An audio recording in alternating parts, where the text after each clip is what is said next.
আসসালামু আলাইকুম। সবাইকে স্বাগতম জানাচ্ছি।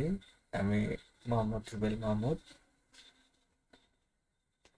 আমার সকল শিক্ষার্থীর রিকোয়েস্টে আমরা আজ থেকে শুরু করতে যাচ্ছি আমাদের যে অফিস অ্যাপ্লিকেশন যে প্যাকেজগুলো আছে, যেমন MS Word, MS Excel, MS PowerPoint, তারপর হচ্ছে ইন্টারনেট। হ্যাঁ, এগুলা বিষয় নিয়ে আজকে আমরা কোর্সগুলা সাজিয়েছি এবং পাশাপাশি আমরা এই কোর্সটি শেষ করার পরে আমরা আমি সেটাকে প্রোভাইড করব হচ্ছে গ্রাফিক ডিজাইন অ্যান্ড ফ্রিল্যান্সিং কিভাবে করতে হয় সেই বিষয়ে আমরা ধাপে ধাপে ভিডিও দিব বা আমরা ক্লাস দিব। তো আজকে আমাদের বিষয়টা হচ্ছে যে অফিস অ্যাপ্লিকেশনের যে কি কি বিষয় থাকবে বা আমাদের এই কোর্সগুলা শিখে আপনি কি করবেন, কিভাবে শিখবেন, হ্যাঁ, কোর্সটি সম্পন্ন করে আপনি কি কি পাবেন এবং কাদের জন্য এই কোর্স সেটা নিয়ে আলোচনা করব। তো আপনারা দেখতে পাচ্ছেন যে কোর্সটি করে কি কি শিখতে পারবেন। দেখেন, মাইক্রোসফট অফিস এর গুরুত্বপূর্ণ তিনটি সফটওয়্যার, যেমন ওয়ার্ড, তারপর হচ্ছে এক্সেল, পাওয়ার পয়েন্ট, এবং সাথে আমরা ইন্টারনেট যে বিষয়গুলা আছে সেগুলা নিয়ে আমরা আলোচনা করব। তারপর হচ্ছে যে স্টুডেন্ট থেকে প্রফেশনাল লাইফ পর্যন্ত যে কোনো প্রেজেন্টেশনের জন্য আকর্ষণীয় স্লাইড বানানো। অর্থাৎ আপনারা যে কোনো সেক্টরে চাকরি করেন না কেন, জব করেন না কেন, বা স্টুডেন্ট বা সকল শ্রেণীর মানুষরা প্রেজেন্টেশন প্রেজেন্টেশনের মাধ্যমে আপনার কি করতে পারবেন, মানে প্রেজেন্টেশনকে আকর্ষণীয় করে সেটাকে উপস্থাপন করতে পারবেন বা প্রেজেন্টেশন করতে পারবেন।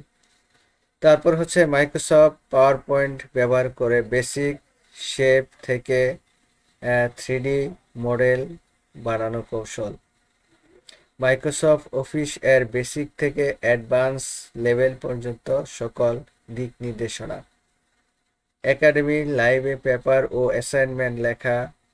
তারপর হচ্ছে প্রফেশনাল লাইভে সিভি বানানো এবং কোনো আবেদন পত্র ও ডকুমেন্ট তৈরির পদ্ধতি। আচ্ছা, তো আমরা ব্যক্তি জীবন থেকে আমাদের প্রফেশনাল লাইফ পর্যন্ত সকল শ্রেণীর কাজ আমরা করতে পারবো। তারপর হচ্ছে আমরা ডকুমেন্টেশনও তৈরি করতে পারবো, ডকুমেন্ট তৈরি করতে পারবো, আমাদের নিজস্ব সিভি তৈরি করতে পারবো। নিজের কাজের নিজের কাজের পাশাপাশি আমরা অন্যদের কাজে হেল্প করতে পারবো এবং আমরা এখান থেকে একটা আর্নিং পাবো। এবং আমরা প্রফেশনাল লাইভে কাজের জন্য আমাদের এই বেসিক তিনটা সফটওয়্যারের কাজ এবং সাথে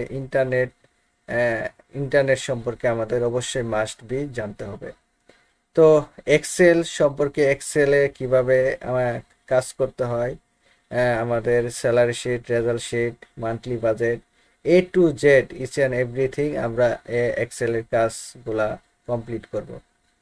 তারপর এই কোর্সটি সম্পন্ন করে আপনি আরপিএল অর্থাৎ রিকগনিশন অফ পিওর লার্নিং, অর্থাৎ আপনি যে কাজটি পারেন, আপনি যে স্কিল বা দক্ষতা অর্জন করেছেন আমার এই কোর্সটি করে, সেটার সেটা আপনাকে অ্যাপ্লাই করে আপনি সার্টিফিকেট অর্জন করতে পারবেন। যেমন এনএসডিএ এবং বিটিবি অর্থাৎ আদার্স সার্টিফিকেট গ্রহণ করতে পারবেন। অর্থাৎ ন্যাশনাল স্কিল ডেভেলপমেন্ট অথরিটির কাছ থেকে, অর্থাৎ জাতীয় উন্নয়ন কর্তৃপক্ষের কাছ থেকে আপনি কি করতে পারবেন, আপনি সার্টিফিকেট অর্জন করতে পারবেন। যে একটা সংস্থা এনএসডিএ একটা সংস্থা, অর্থাৎ ন্যাশনাল স্কিল ডেভেলপমেন্ট অথরিটি কাছ থেকে আপনি কি করতে পারবেন, সনদ গ্রহণ করতে পারবেন। তারপরে এই কোর্স সম্পন্ন করলে আপনার যে যে কাজে আপনি যে কাজ করতে পারবেন বা যে সার্টিফিকেট গ্রহণ করতে পারবেন সেটা হচ্ছে computer operation level 3, IT support service এবং অন্যান্য কাজের ক্ষেত্রে বা অন্যান্য সার্টিফিকেটের ক্ষেত্রে আপনারা এই কোর্স সম্পন্ন করে নিতে পারবেন। এই কোর্সটি মূলত কাদের জন্য? এই কোর্সটি হচ্ছে যারা মাইক্রোসফট অফিস সম্পর্কে বেসিক ধারণা রাখেন কিন্তু অ্যাডভান্স লেভেলে কাজ করতে গিয়ে আটকে যান, তারা আমার এই কোর্স করে সম্পন্ন করে আপনারা সমাধান করতে পারবেন। তারপর হচ্ছে যে কোনো ছাত্র, যেসব ছাত্র বিভিন্ন একাডেমিক ডকুমেন্ট যেমন রিপোর্ট, অ্যাসাইনমেন্ট, প্রেজেন্টেশন ইত্যাদি সহজেই কি করতে পারবেন, ফরম্যাটিং করতে পারবেন বা কাজ করতে চান, তারা এই কোর্সটি করে আপনারা কাজ করতে পারবেন। তারপর হচ্ছে যেসব প্রফেশনাল একই সাথে মাইক্রোসফট অফিস এর সবচেয়ে প্রয়োজনীয় 3টি সফটওয়্যারের খুঁটিনাটি শিখে কাজের গতি বাড়াতে পারবেন। ওকে, এখন আমরা যে বেসিক বিষয়টা নিয়ে আলোচনা করলাম, আশা করি আপনারা বুঝতে পেরেছেন। আমরা সর্বপ্রথমে আজকের যে বিষয়টা নিয়ে আলোচনা করব সেটা হচ্ছে এমএস ওয়ার্ড। আমরা প্রথমে এমএস ওয়ার্ড শিখব, তারপর হচ্ছে এক্সেল শিখব, তারপর হচ্ছে আমরা পাওয়ার পয়েন্ট শিখব। আমরা একদম বিগিনিং যারা আছেন তাদের থেকে শুরু করে অ্যাডভান্স লেভেল যারা আছে, অ্যাডভান্স লেভেল আপনাদের কাজের হেল্প করবে, এবং যারা বেসিক আগে কখনো কম্পিউটার শিখেন নাই তাদের জন্যও কাজে লাগবে, এবং যারা বেসিক পারেন অ্যাডভান্স লেভেলের কাজ শেখার জন্য আমার এই কোর্সটি আপনারা করতে পারেন। তো আমাদের এই কোর্সটি একদম ফ্রি, আপনাদের কোনো 1 টাকাও দিতে হবে না। সো আমি আপনাদের উপকারের জন্য আমরা এই ক্লাসটা আমি আপনাদেরকে প্রোভাইড করব, বা আপনারা আশা করি আমার এই কোর্সটির মাধ্যমে আপনার দৈনন্দিন জীবন থেকে শুরু করে আপনার প্রফেশনাল লাইফ পর্যন্ত A to Z আপনাদের কাজে লাগবে। সো আর কথা না বাড়িয়ে আমি শুরুতেই চলে যাচ্ছি হচ্ছে মাইক্রোসফট ওয়ার্ড। তো মাইক্রোসফট ওয়ার্ড এর পুনরূপ হচ্ছে যে এমএস ওয়ার্ডের পুনরূপ হচ্ছে মাইক্রোসফট ওয়ার্ড। তো মাইক্রোসফট ওয়ার্ডের আমরা খুঁটিনাটি বিষয় আমরা দেখব। তারপর হচ্ছে ভার্সন। তো ভার্সন, আমাদের একটা ভার্সন, যে আমরা যে কোন ভার্সনে কাজটি করব সেটা আমি আপনাদেরকে দেখাবো। তো আমরা যে ভার্সনটি ব্যবহার করব বেশি সেটা হচ্ছে 2010 ভার্সন, ওয়ার্ড 2010 বা ওয়ার্ড প্রসেসিং সফটওয়্যার 2010 ভার্সনে আমরা কাজটি করব। আপনারা চাইলে যে কোনো ভার্সনে কাজটি করতে পারবেন বা ক্লাস বা কোর্সটি করতে পারবেন। তো তারপর হচ্ছে ভার্সন সম্পর্কে জানবো। তারপর হচ্ছে ফাইল ফরম্যাট। তো মাইক্রোসফট ওয়ার্ডের কিছু ফাইল ফরম্যাট আছে, যেমন হচ্ছে মাইক্রোসফট ওয়ার্ডের কিছু ফাইল ফরম্যাটটা হচ্ছে যে আমি এখানে আপনাদের একটু দেখাই দেই। তো মাইক্রোসফট ওয়ার্ডের ফাইল ফরম্যাট, তো মাইক্রোসফট ওয়ার্ডের ফাইল ফরম্যাট হচ্ছে যে DOCX ডক্স। তো এইটা হচ্ছে মাইক্রোসফট ওয়ার্ডের ফাইল এক্সটেনশন। এই ডক্সটা হচ্ছে মাইক্রোসফট অফিসের ফাইল এক্সটেনশন, এবং আরেকটা হচ্ছে DOC ডকুমেন্ট।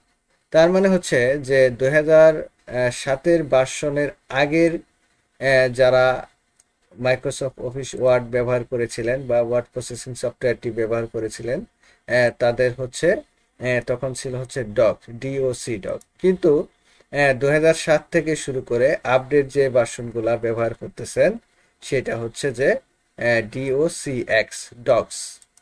তার মানে হচ্ছে এটা হচ্ছে ফাইল ফরম্যাট বা ফাইল এক্সটেনশনের নাম। তো তারপর হচ্ছে এইখানে আমরা ফাইল এক্সটেনশন সম্পর্কে জানলাম। তারপরে হচ্ছে সফটওয়্যার ওপেন কিভাবে করতে হয়, কিভাবে ক্লোজ করতে হয় সেটাও জানবো, যেহেতু আজকে আমাদের প্রথম ক্লাস।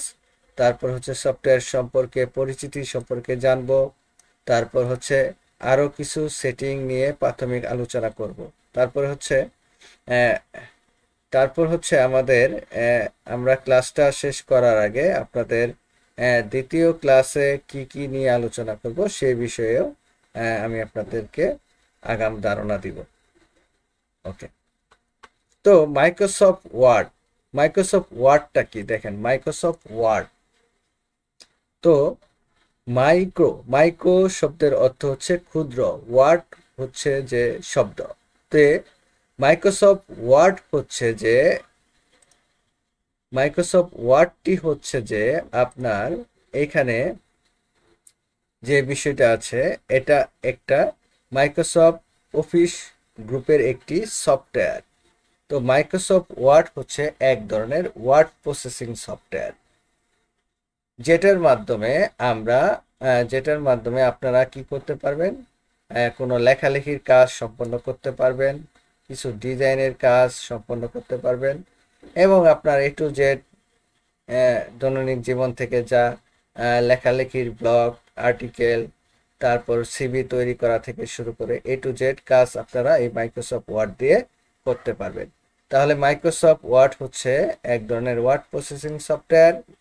1983 সালে মাইক্রোসফট কর্পোরেশনে এটি প্রকাশ করা হয়।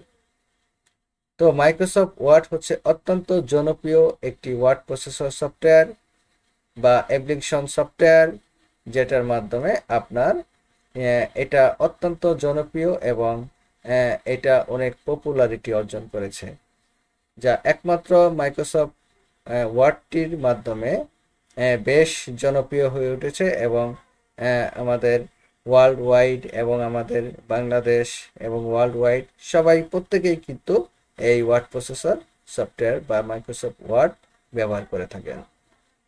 ওকে, তারপর আমরা আমরা এখন দেখব হচ্ছে কিভাবে সফটওয়্যারটি ওপেন করতে হয়। কিভাবে সফটওয়্যারটি ওপেন করতে হয় আমি একদম শুরু লেভেলে চলে যাচ্ছি। দেখেন, আমরা এখান থেকে এই যে স্টার্ট বাটন, যারা উইন্ডোজ অপারেটর আছে বা উইন্ডোজ অপারেটিং সিস্টেম ব্যবহার করেন তাদের জন্য এই যে স্টার্ট বাটনে মাউস দিয়ে একটা ক্লিক করবেন। ক্লিক করার পরে এইখানে আপনারা দেখবেন যে এখানে মাউসের হুইলটাকে স্ক্রল করে নিচের দিকে আসবেন। দেখেন এইখানে দেখতে পারবেন হচ্ছে যে এই যে মাইক্রোসফট অফিস, এইখানে দেখেন একটা এরো সাইন আছে, মানে নিচের দিকে এরো সাইন আছে। এখানে একটা যদি মাউস দিয়ে লেফটে ক্লিক করেন দেখবেন যে আরো কিছু সাব মেনু বের হয়ে আসছে। এখান থেকে আপনি আপনার প্রয়োজনীয় সফটওয়্যারটি দিয়ে কাজ করতে পারবেন। দেখেন আমরা মাইক্রোসফট ওয়ার্ড 2010 ভার্সনে কাজ করতেছি দেখে এখানে 2010 চলে আসছে। যারা 2016, 13, তারপরে 21 ভার্সনে কাজ করেন বা যে কোনো ভার্সনে কাজ করেন না কেন, লাস্টে কি থাকবে, এই ভার্সনের নাম দেওয়া থাকবে। সো মাইক্রোসফট ওয়ার্ড 2010, এইখানে আমি মাউসের লেফটে একটা ক্লিক করলে একটু সময় নেবে, তারপরে আমাদের কাঙ্ক্ষিত সফটওয়্যারটি ওপেন হয়ে গেল। ওকে, তো ওপেন হওয়ার পরে দেখেন আমরা দেখতে পাচ্ছি একটা পেজ চলে আসছে। সো আমরা এটাকে এখন ক্লোজ করে দেব। এখানে দেখেন একদম কর্নারের দিকে, ডানের কর্নারের দিকে একটা ক্লোজ সাইন আছে। এখানে ক্লোজে ক্লিক করলে, মাউসের লেফটে ক্লিক করলে সেটা ক্লোজ হয়ে গেল। ওকে, তো এই ছিল আমাদের সফটওয়্যারটি কিভাবে ওপেন করতে হয়। এখন আমরা আরেকভাবে সফটওয়্যারটি ওপেন করব। তো আরেকভাবে সফটওয়্যারটি ওপেন করার জন্য আমরা কি করব, এখানে সার্চ করব। তো সার্চ করব, যেহেতু আমরা মাইক্রোসফট ওয়ার্ড সম্পর্কে জানি, সেক্ষেত্রে আমরা এখানে সার্চ করে আমরা ওপেন করতে পারবো। সো আমরা এটাকে বলে কিওয়ার্ড সার্চ, যে আপনার কিওয়ার্ডের মাধ্যমে আপনি কি করতে পারবেন, সেটাকে ওপেন করতে পারবেন। যেমন আমি এখানে সার্চ করি ওয়ার্ড, যেহেতু ওয়ার্ড প্রসেসিং এর সফটওয়্যার মাইক্রোসফট ওয়ার্ড লিখলাম, এই কারণে আমাদের সফটওয়্যারটি এখানে দেখেন প্রথমে সাজেস্ট করতেছে। সো এটাকে আমি ক্লিক করলাম। তো ক্লিক করার পরে আমি দেখতে পাচ্ছি আমাদের সফটওয়্যারটি ওপেন হয়ে গেছে। আবার আমি এখানে আবার ক্লোজ করলাম। ক্লোজ করার পরে আমি আবার একই সফটওয়্যারটি ওপেন করব।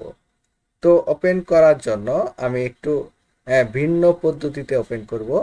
তো ভিন্ন পদ্ধতিতে ওপেন করার জন্য আমাকে এখানে এই যে দেখেন এখানে অনেকগুলা টুলস আছে। হ্যাঁ, আমরা চাচ্ছি যে এই টুলস বারে অ্যাড করে রাখার জন্য। তো অ্যাড করে রাখতে গেলে আমাদের কিছু কাজ করতে হবে। সো কিভাবে কাজটা করব সেটা একটু দেখে নেই। এখানে আমি প্রথমে ওয়ার্ড লিখে সার্চ দিলাম। তারপরে আমরা প্রথমে দেখতে পাচ্ছি এইখানে আমি মাউসের সফটওয়্যারের সফটওয়্যারের ভিতরে রেখে আমি এখানে মাউসের রাইট বাটন ক্লিক করব। করার পরে এইখানে দেখেন পিন টু টাস্ক বার। আমরা এই টাস্ক বারে অ্যাড করতে চাচ্ছি, তাহলে পিন টু টাস্ক বারে যদি ক্লিক করি তাহলে দেখেন এইখানে অ্যাড হয়ে গেল। এবং এটাকে যদি ক্লোজ করি, এটাকে যদি ক্লিক করি তাহলে সেটা ওপেন হয়ে গেল। ওকে, আবার ক্লোজ করি। এখন আমরা তো টাস্ক বারে অ্যাড করলাম। হ্যাঁ, যদি চান যে আপনার অপ্রয়োজনীয় কিছু সফটওয়্যার টাস্ক বার থেকে কি করবেন, ডিলিট করে দিবেন বা এখান থেকে সরাই নেবেন। সো সাপোজ আমি এই সফটওয়্যারটাকেই, ওয়ার্ড প্রসেসর সফটওয়্যারটাকেই সরিয়ে নিতে চাচ্ছি, তাহলে রাইট বাটন, এই আইকনে রাইট বাটন ক্লিক করবেন। আইকনে কার্সরটা রেখে রাইট বাটন ক্লিক করে এখানে দেখেন আনপিন ফ্রম টাস্ক বার, এখানে ক্লিক করবেন। দেখেন এখান থেকে উধাও হয়ে গেল, মানে চলে গেল। এখন আপনি অ্যাড করবেন, তাহলে ওয়ার্ড লিখেন। ওয়ার্ড লেখার পরে এই যে এখানে আইকন চলে আসছে ওয়ার্ড, এখানে রাইট বাটন ক্লিক করে আবার পিন টু টাস্ক বার করে দিবেন। এই ছিল তিনটা পদ্ধতির মাধ্যমে আমি আমার সফটওয়্যারটিকে ওপেন করতে পারতেছি। আপনারা বারবার প্র্যাকটিস করার মাধ্যমে আপনারা কি করবেন, এই ক্লাসটি সম্পন্ন করবেন। তারপরে এখানে একটা ক্লিক করলেই আমরা সফটওয়্যারটিকে ওপেন করতে পারতেছি। ওকে, ওপেন হয়ে গেল। এখন আমরা এখানে যে বিষয়টা আছে যে আমরা ওয়ার্ড ভার্সন, ফাইল ফরম্যাট, তারপরে সফটওয়্যার ওপেন করা পদ্ধতি, সেই সম্পর্কে জানলাম। এখন সফটওয়্যার সম্পর্কে কিছু পরিচিতি হব বা সফটওয়্যার সম্পর্কে কিছু জেনে নিব। দেখেন এই যে আমরা একটা সাদা পেজ দেখতে পাচ্ছি, একটা এরিয়া দেখতে পাচ্ছি বা মার্জিন দেখতে পাচ্ছি। এইটা এখানে আমরা আমাদের কাজটি করতে হবে, কাজগুলা করতে হবে, লেখালেখির কাজ, ডিজাইনের কাজ। হ্যাঁ, আমাদের এখানে একটা মার্জিন, চতুর্দিকে একটা মার্জিন দেওয়া আছে, এই মার্জিনের ভিতরে কাজটা করতে হবে। ওকে, এই যে একটা আইকন দেখতে পাচ্ছেন বা একটা কার্সর দেখতে পাচ্ছেন যে ডিপ পারতেছে, একবার আসতেছে একবার চলে যাচ্ছে, সেটা হচ্ছে কার্সর, মাউসের কার্সর। হ্যাঁ, এইটার মাধ্যমে আপনার কার্সরটি কোথায় আছে সেটাকে আপনি দেখতে পারবেন। এখানে যদি আপনি কোনো কিছু লেখেন যে FIRST ফার্স্ট ক্লাস, হ্যাঁ লিখলাম, তো আমরা দেখতে পাচ্ছি এখান থেকে কার্সরটা এইখানে লাস্টে চলে আসছে। তো তারপরে আমি এটাকে আবার কেটে দিলাম। ওকে, কেটে দিলাম। আমাদের এইটা বিষয় না, আমাদের কার্সর কিভাবে দেখতে পাওয়া যায় সেটা হচ্ছে আমাদের আসল বিষয়। এখন এই যে বাউন্ডারিটা আছে, অনেকেই বলেন যে এটা বাউন্ডারিটা আমি রাখবো না। হ্যাঁ, আবার অনেকেই পছন্দ করে যে বাউন্ডারিটা থাকুক, হ্যাঁ, চারদিকে সার্কেলটা থাকুক, অনেকেই পছন্দ করে। সো আমি প্রথমে এই ফাইল থেকে বাউন্ডারিটা কেটে নিব। ফাইল থেকে অপশনস এখানে যাব, তারপর অ্যাডভান্স থেকে এই যে মাউসের হুইলটাকে নিচের দিকে ঘোরাবো, অথবা এই যে ডানের দিকে দেখতে পাচ্ছেন একটা স্ক্রল, এটাকে চাপ দিয়ে ধরে নিচের দিকে আসবেন এবং এইখানে আপনারা দেখতে পাচ্ছেন, আচ্ছা এইখানে উপর দিকে যায় একটু, এখানে দেখতে পাচ্ছেন যে শো টেক্সট বাউন্ডারিজ, এটা টিকটা তুলে দিবেন, তুলে ওকে করে দিবেন। দেখেন আমাদের বাউন্ডারিটা বা মার্জিনটা চলে গেল।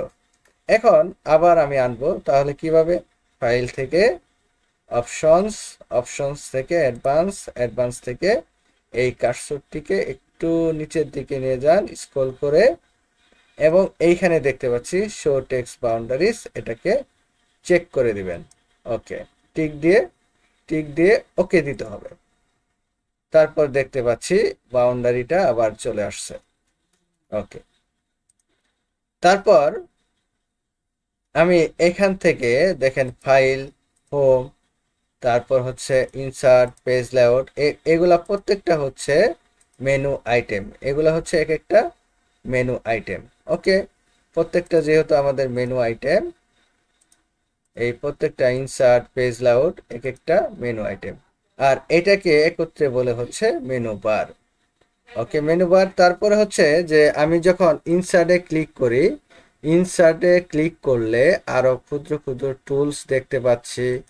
হোম মেনুতে গেলে হোম মেনুর আন্ডারে বিভিন্ন ধরনের টুলস দেখতে পাচ্ছি। এগুলো হচ্ছে যে একত্রে বলে হচ্ছে রিবন। প্রত্যেকটা মেনু আইটেমের টুলসগুলা একত্রে আমরা কি বলবো? রিবন বলবো।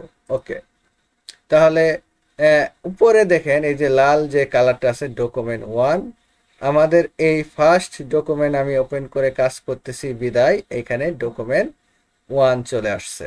ওকে, 1 চলে আসছে। ওকে, এখন তারপরে দেখতে পাচ্ছেন যে এখানে এই যে স্ক্রল করে আমরা নিচের দিকে আসতে পারতেছি, উপরের দিকে যেতে পারতেছি। মাউসের হুইল নিচের দিকে যদি করি, চাপি, তাহলে নিচের দিকে চলে যাচ্ছে, আবার উপর দিকে গেলে উপরের দিকে চলে যাচ্ছে। তাহলে এইটার মাধ্যমে আমরা পেজের উপরে এবং নিচে যেতে পারবো। ওকে, এই ছিল আজকের সংক্ষিপ্ত ক্লাস। আগামী ক্লাসে আমরা আরো ডিটেলস নিয়ে মাইক্রোসফট ওয়ার্ডের আরো ডিটেলস নিয়ে আলোচনা করব। সেই পর্যন্ত ভালো থাকবেন। আসসালামু আলাইকুম।